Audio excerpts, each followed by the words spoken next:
So in the last lecture of this course, we will look at the celebrated question about P and NP, which is often mentioned as one of the last and most important open problems in computer science.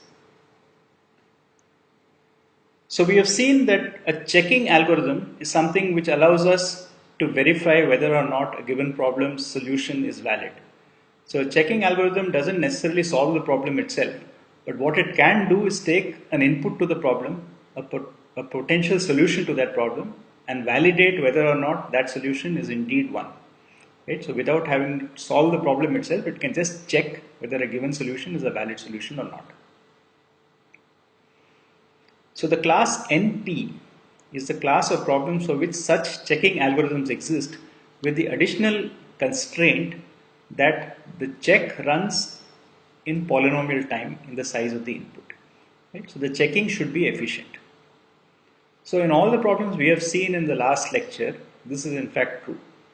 Factorization is an NP because given two factors we can multiply them efficiently to get the answer that we want and check. Satisfiability again because we just have to take the assignment of true false to the formula variables and verify whether the formula evaluates to true after that. Again, traveling salesman is the bounded version. We can take a set of a given path, check it as a simple cycle, add up the weights and verify that the bound is satisfied. Likewise, vertex cover and independent set, right? So these are all in NP because the solution can be validated efficiently with respect to the input size. One thing to note is that in problems like traveling salesman, vertex cover and independent set, we took an optimization problem and converted it into a bounded checking problem. But we also said that the bound could then be exercised using binary search in order to find the actual answer. So this binary search adds a logarithmic factor. So overall, in some sense, there is no loss of generality because you take a polynomial times step and then you multiply it by a logarithmic thing, so everything is still the same. So there is no difference really between the pure checking problems like satisfiability and the modified checking problems which involve introducing a bound like traveling salesman or vertex cover. So why is this class called NP? So NP comes from the word non-deterministic polynomial time. Right? So this is a historical reference. So it refers to the fact that these correspond to problems where you can non-deterministically guess a solution. Right? You can magically produce a solution and then in polynomial time you can verify whether the solution is correct or not. So the actual origin of this term comes from computability theory, from the theory of non-deterministic Turing machines. So if you have studied that, then you will know why it is called NP. But if you have not studied that, it's not so important as to realize what it implies for algorithms. So NP comes from non-deterministic polynomial time, which in turn comes from Turing machines. So the two classes that people talk about are P and NP. So we have just seen what NP is. So what is P? So P is just a class of problems which we have been trying to explore in this course. These are problems for which you have a worst case algorithm which runs in polynomial time. Right? So recall that we said right at the beginning that we are looking at problems of the form n squared, n cubed and all that. We are probably looking at even less in terms of practical things, such things like n log n, but we certainly don't want 2 to the n and n factorial. Right? So P is the class of all problems with regular polynomial time complexity in terms of worst case. Now by our definition, everything in P is also an NP because we don't need to get a solution to check it. Because it's in P, we can actually generate the solution ourselves. Right? So a checking algorithm asks somebody to give us an input and a proposed solution and then validate it.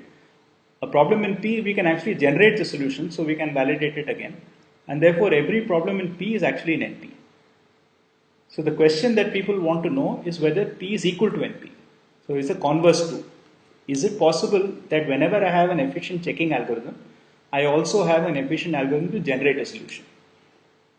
So intuitively this does not seem to be the case. As we observed, the teacher who is checking the factorization homework need not even know how to factorize. The teacher only needs to know how to multiply. Right? So it seems intuitively much simpler to check a solution than to actually generate one. So let's see whether this intuition can be made formal. Right? So why do people believe that P is not equal to NP? Well, one of the reasons is just from experience or it's empirical. So we have seen many natural problems, factorization, satisfiability, travel salesman, vertex cover, independent set. These are all in NP. We have seen that vertex cover and independent set can be reduced to each other. Today we will see that some other NP problems can also be reduced to each other. Okay? So in fact, you can find that all these problems actually are interreducible. This means that they effectively have the same level of hardness, because when things are reduced one between one and another, either you can transport efficient solutions or you can claim inefficiency. But effectively, they're all of the same type. If you can solve one, you can solve the other in roughly the same amount of time. So all it takes to solve any one of these, and all of these problems will then have an efficient solution. But people have been trying these problems from different angles for many years now, and nobody has found one. Therefore, there is good experimental evidence that there is no good solution for these.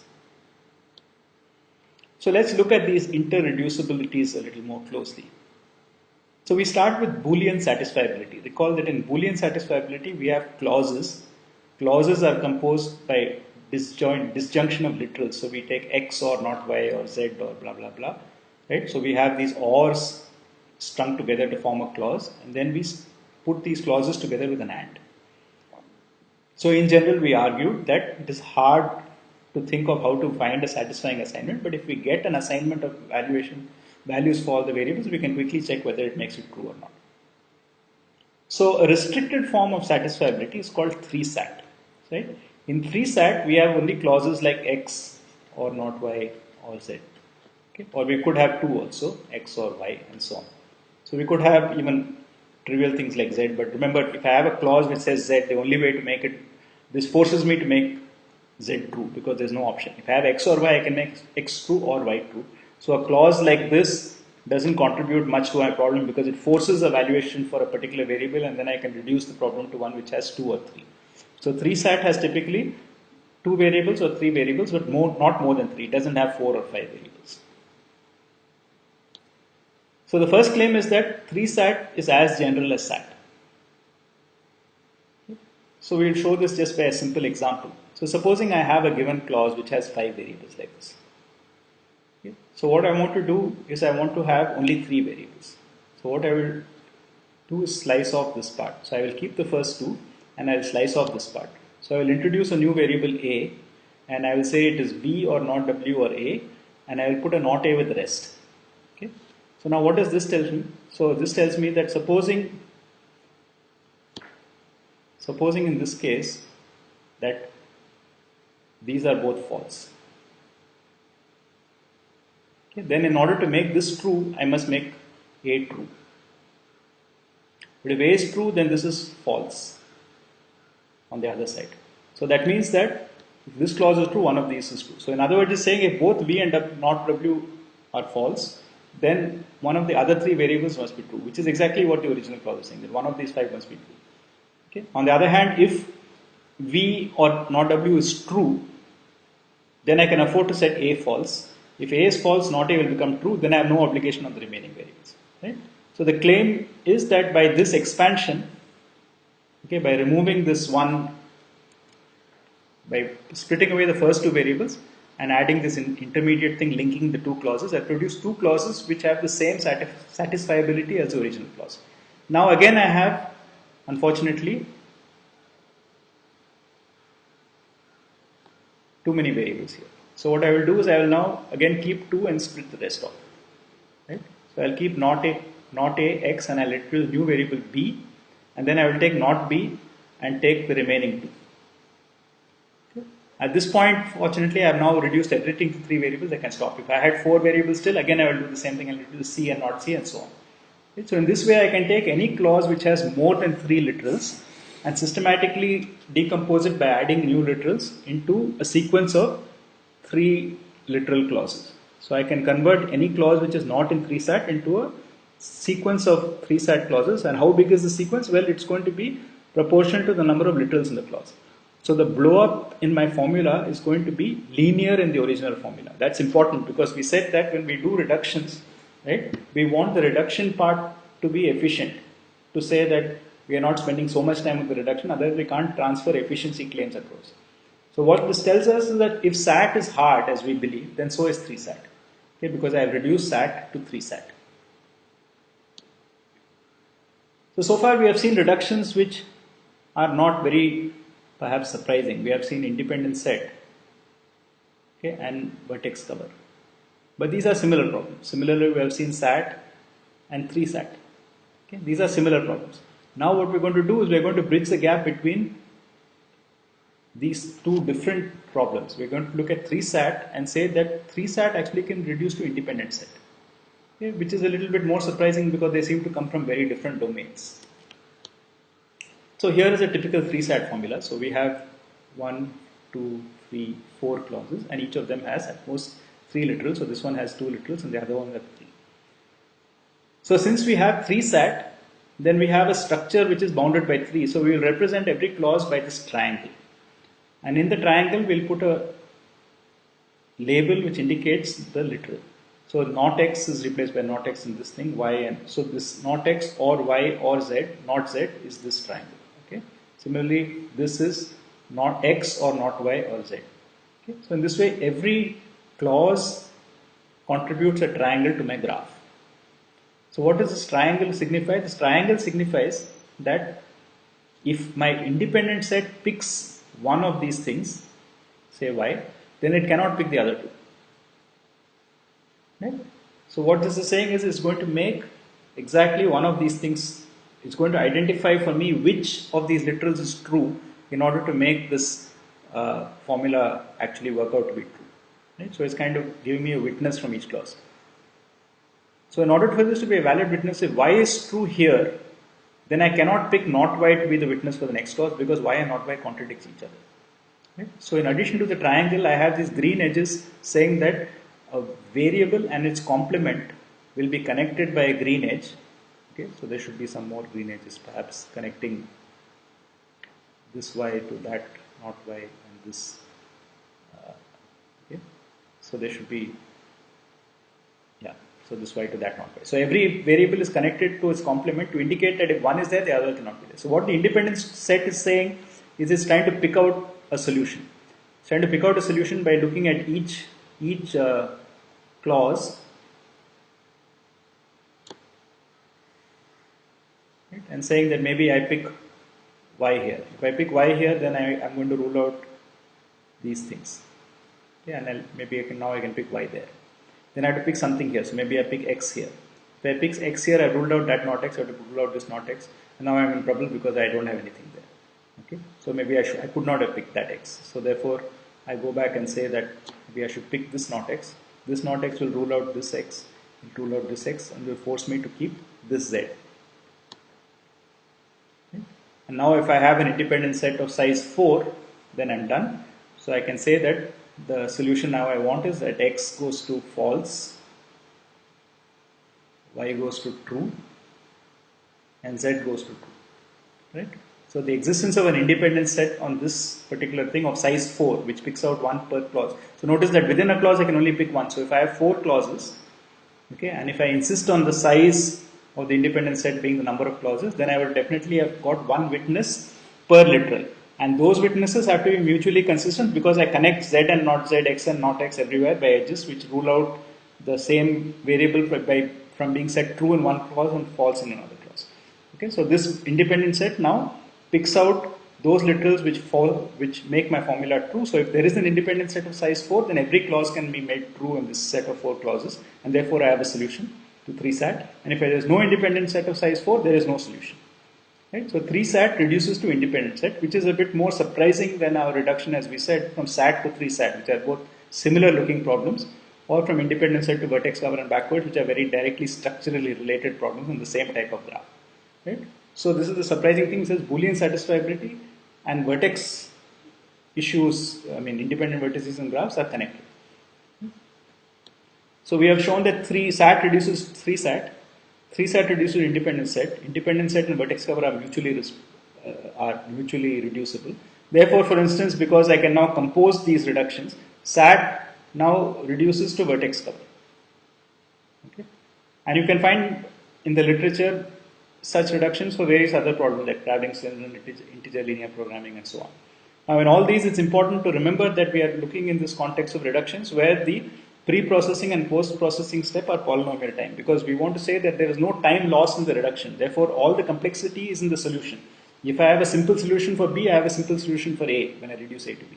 If I have a complex solution for A, then I cannot say that the solution reduction is what makes it complex. It is because the reduction is simple. It must be only the fact that the two problems are similar, that they are actually having the same complexity.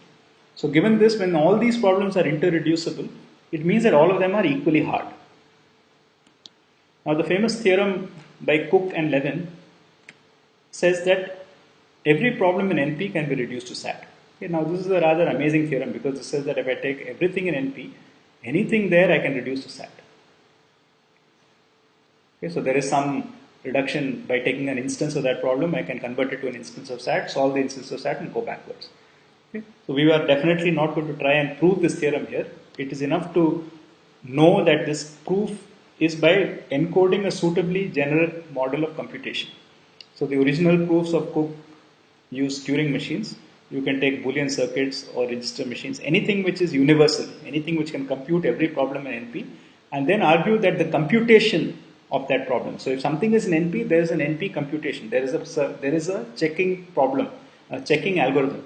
So you can encode the behavior of that checking algorithm for that problem in SAT. And therefore, it turns out that SAT is equivalent, or everything reduces to SAT. Okay? So this gives us a notion of completeness. Okay? So we say that SAT is complete because it belongs to NP, and every problem in NP reduces to it. Okay? This is the definition of NP completeness. A problem is NP complete if, first of all, it has a checking algorithm. It belongs to NP, an efficient checking algorithm. And in addition, every problem in NP reduces to it via polynomial time reduction. Okay, so SAT by definition by the Cook-Levin theorem is NP complete because it belongs to NP, we know, and the Cook-Levin theorem establishes that every problem in NP reduces to it. But now we have seen that SAT itself reduces to 3 SAT. So every problem can be reduced to SAT, and then in a further polynomial step reduced to 3 SAT. So every problem now reduces to 3 SAT. But 3 SAT is also NP. So 3 SAT is also NP complete. Okay? So this is a generic technology now. So you have some problem which is NP complete, and then I reduce it to my problem here, and that makes B also NP complete. Okay, because provided B is an NP. If it is not in NP, then it is something weaker called NP hard. Okay, it is at least as hard as every problem in NP, but may not be in NP itself. Okay, so NP hard says that it is every problem reduces to it, but you are not sure whether or not it belongs to NP. You don't have a checking algorithm for it. Okay, so there are a few problems like this for which the checking algorithm is not easy to describe, but you can certainly show a reduction. But otherwise, if you can do both, you can find a checking algorithm, and every problem you have found some problem which in NP, which NP complete problem which reduces to it, then it is also NP complete. So this brings us back to this question of whether or not P is equal to NP. Right? So many useful problems which are extremely important for day-to-day life, like scheduling, bin packing. So bin packing is basically now if I want to put various objects into a container in an optimum way, okay, or traveling salesman tours, okay, if you want to find optimal tools. All these are very important real-life problems which people would like to solve efficiently. The theory of NP completeness tells us that all of these problems are actually interreducible and therefore equivalent to each other. If I can solve one, I can solve them all. Now we have this experimental evidence that since these are important problems, a large number of smart people have been looking at these problems from even before the time that computer science was invented. Right? People have been looking at scheduling problems and bin packing problems for very hundreds of years. Okay? Therefore, these problems, if they have not yet yielded an efficient solution, then it looks likely that there is no efficient solution. Therefore, from an empirical point of view, okay, purely from experimental evidence, it seems to strongly suggest that NP is different from P. But this is not a proof, unfortunately. Mathematically, one has to argue that NP is different from P by giving a proof saying that there is a reason why some NP complete problem can never be solved using a polynomial time algorithm. Okay, this is what is called a lower bound. Right? So you need to establish a lower bound for some NP complete problem. Okay, and this is very hard. This is proved very challenging. NP completeness was first identified by Cook and Levin in the early 1970s. So it is now more than 40 years since the theory of NP completeness itself was invented. And a lot of people have looked at this problem and nobody has yet found a direct way of doing this. Right? So a formal proof is elusive and it's worth $1 million because there is a prize given by the Clay Math Institute.